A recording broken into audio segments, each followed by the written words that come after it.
السلام عليكم ورحمة الله وبركاته. أهلا بكم من جديد في قناة تحديات ومعلومات متنوعة. النهاردة إن شاء الله في فيديو جديد عن العصافير الأسترالي ومشاكلها في الصيف.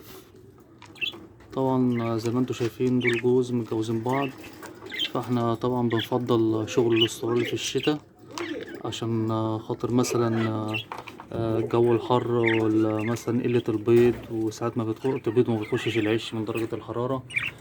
فدلوقتي برضك هوريكم حاجة اللي هي باضت عندي في الصيف وكده، فهوريكم آثار الجانبية بتاعة البيض في الصيف. فأنا برجح بصراحة في فترة الصيف اللي احنا لازم نقفل البيضات بنريحهم، على أول الشتاء مثلا نبتدي نفتح البيضات وننضفها ونجهزها لهم للبيض. لكن فترة الصيف طبعا متعبة بالنسبة للعصفور، وجهد على العصفور وتعب من الحر والجو يعني في حرارة شديدة وكده، وبتأثر برضك على البيض. برضك هنشوف اللي كان عندي عصفورة اللي بايضة في البيض، الجوزين اهو. ادي الجوز ده وادي الجوز ده، طبعا هي راقدة جوه على البيض، وهوريكم مشاكل البيض عاملة ازاي. طبعا هرجع لأول جوز ده وهوريكم عملت ايه. طبعا بصوا البيض شكله عامل ازاي. هنطلع الدرج كده ونبص عليه. ادي البيض اللي متباض في الصيف. طبعا زي ما انتوا شايفين قعدت عليه الوقت اللي يناسبها 18 وال20 يوم. فهم جيت ببص عليها بحسبها مثلا فقست او طلعت، لقيت البيض زي ما انتوا شايفين اهو. نمسكه مع بعض ونشوفه. ادي البيضة اهي خفيفة خالص، والحتة ناشفة من قدام اهي اهي، مش خفيفة خالص هوا. وادي البيضة التانية كده رايقة خالص وفاضية خالص. لو طلعناها حتى للشمس كده فاضية خالص من جوه، مروقة خالص اهي. وادي البيضة التالتة برضه خفيفة خالص وفاضية خالص، ناشفة من جوه. طبعا هنفتح واحدة ونشوفها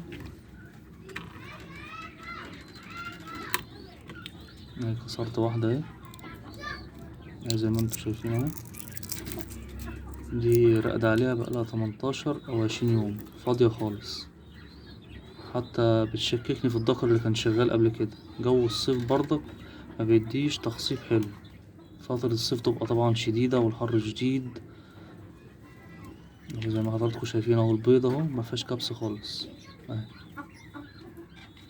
طبعا يفضل بقى ان شاء الله نبتدي في الشتاء هحاول اقفل عليهم، اقفل عش تاني. وشغل طبعا الشتاء افضل من الصيف بكتير. ده طبعا دي غلطة طبعا، اللي احنا كنا فاتحين العش في الصيف. طبعا احنا هنهلكهم في الصيف، يقعدوا يبيضوا ويبوظوا البيض وما يبيضوش. نيجي على الشتاء، موسم الشتاء اللي هو اصلا بيبيضوا فيه، فمش هنلاقي الانتاج حلو وبيض قليل وكده. فالافضل اللي احنا ايه نربي في الشتاء ونقفل عليهم مع الصيف. طبعا الجوز طبعا ما نقلقش عليهم فترة الصيف. طبعا ما بيفكروش في البيض ولا هيخشوا العش من الحرارة اللي فيه. فنفضل يعني اللي احنا نقفله في فترة الصيف ونفتحه ايه في فترة الشتاء. طبعا هنبص على الجوز التاني. طبعا ده الجوز التاني برضك كنت سايب العش مفتوح زي كده، ودخلت باضت فيه. وادي الجوز التاني وهي بيضة ما شاء الله، 4 بيضات. هنقفل العش وهننزل. طبعا ادي اول بيضة برضك فاضية خالص ورايقة اهي، او توضح لكم الكاميرا اهي فاضية خالص. وادي البيضة التانية كده اهي فاضية خالص. دي تقيلة شوية بس فاضية، يمكن لسه بيضاء. ودي طبعا برضك بايظة من جوه اهي، بتروق اهي. تقيلة برضك بس هي ناشفة من جوه، يعني ايه تقلها باين اللي هو ايه في نشفان من جوه، عشان البيضة اصلا ساقعة ومش قاعدة عليها. وهي برضك خفيفة زي البيضة الأولانيين. طبعا احنا في فرق بين البيضة بتاعت العصفورة دي والعصفورة دي. شوفوا فرق البيض. دي تحس اللي هي فيها بوز من قدام شوية، والبيضة التانية تحس اللي هو مدور وما شاء الله كبير. دي طبعا العصفورة دي بتبقى كده ناقصة غذا وناقصة كالسيوم. برضك في حلقة كده ان شاء الله هنتكلم على غذائها والكالسيوم بتاعها عشان البيضة تطلع ايه حلوة. دي كده البيضة متبيضة كويسة وكل حاجة، بس المشكلة في فترة الصيف طبعا زي ما احنا عارفين اللي الحرارة بتبقى شديدة وتبوظ البيض. يعني دي كنت باخد منها انتاج وباخد منها ما شاء الله زغليل حلو، وبتبيض بالاربعة والخمسة كمان. المرة دي بيضة وطبعا مبوظة البيض لاختلاف درجات الحرارة والحرارة الشديدة. وساعات كنت أطلع ملهاش راقدة على البيضة، لا واقفة وفاتحة جناحاتها من الحر طبعا. فكل البيض ده بايظ دلوقتي، فأنا كده بهلك العصفور وبهلك صحته، بحيث ان انا لو الموسم جه عليا جديد طبعا مش هلاقي ولا انتاج ولا هلاقي بيض، واقول له العصافير باظت وارجع ابيعها. فاحنا يا جماعة عشان خاطر انا قلت انا حصلت عندي المشكلة دي، فقلت انبهكم الفترة دي لو حد مشغل عنده عصافير استرال وكده، فالاحسن اللي هو يفصل مثلا العش او كده ويشغله ان شاء الله ايه على اول الشتاء. في بقى اللي بيهيأ له جو مناخي معتدل، مثلا مثلا حطه في ظل، حطه في اوضه مثلا فيها مروحه، راجل مستريح ماديا مشغل تكييف كده مروق عليهم، طبعا هيلاقي الانتاج حلو وهيلاقي الانتاج ماشي تمام وكل حاجه. لكن حر الصيف بصراحه هيبهدل العصفور وهيبهدل صحته وهيبهدل انتاجه.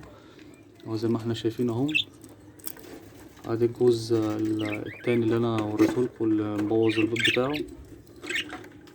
ف... فبصراحة فخسارة وحرام عليا كده، انا هجلد العصافير مش هلاقي منهم انتاج على اول الشتاء. فانا هقفل خالص العش، هرمي البيض ده واقفل العش بحيث اللي هو ايه اخد منهم ايه على اول الشتاء ان شاء الله، على اول 10 نص 10 اخر 10 كده ابتدي ايه افتح العشوش عشان نعدي فترة الصيف والحر ده. وبعدين الجوز التاني اهو طبعا برضك هحافظ عليهم واقفل العش بحيث ان انا برضك ايه ما اظلمهمش معايا واهلك صحتهم وملاقيش انتاج ليهم في فترة الشتاء خالص. واهم حاجة فترة الشتاء بتطلع زغليل حلوة طبعا وطبعا الخير كله بيبقى في الشتاء. طبعا في جوز تالت اهو برضك واقف لسه دي ما دخلش العش، دي كان على العصفور دي كانت شابة على وش شغل. طبعا دلوقتي دي شغالة، طبعا ده اللي واقف ده شاب كان انتاج الجوز اللي انا كنت مرهولكوا اللي ابوه وامه اهو. خدوا بالكم من الزغلول ادي ابوه اهو،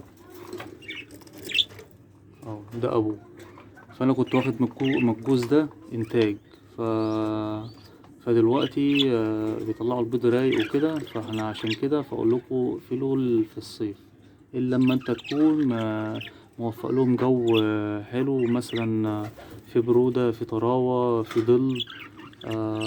طبعا هتلاقي فيه انتاج، غير ما نكون الجو حر في بلكونة مثلا فوق سطح مربي، مثلا عمل لهم اوضه فوق سطح بيبقى الجو حر عليهم شديد. لو وفرت لهم بقى حياة كده زي ما بيقولوا ترفيهية ليهم في الصيف والشتاء، عايز انتاج اكتر فلازم توفر لهم مكان ليه برودة كده ويكون معتدل، بحيث اللي هي تكون قاعدة في عش العصفور، في العش بتاعها تكون يعني ايه قاعدة مستريحة مش حران او تخرج مثلا في الحر حرانة. يعني طبعا العش متقفل خالص فهتلاقي جوه ولعة.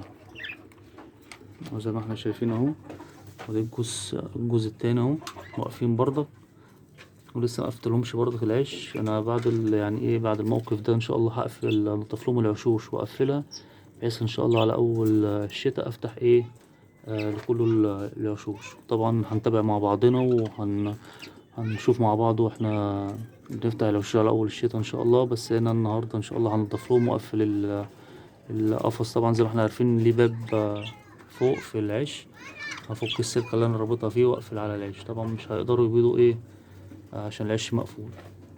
طبعا ما تنسوش التعليقات بتاعتكم الحلوة اللي احنا بنفيد بها بعض. اي حد ليه اي معلومة يكتبها لي برضك واي سؤال يكتبه وانا هرد عليه ان شاء الله.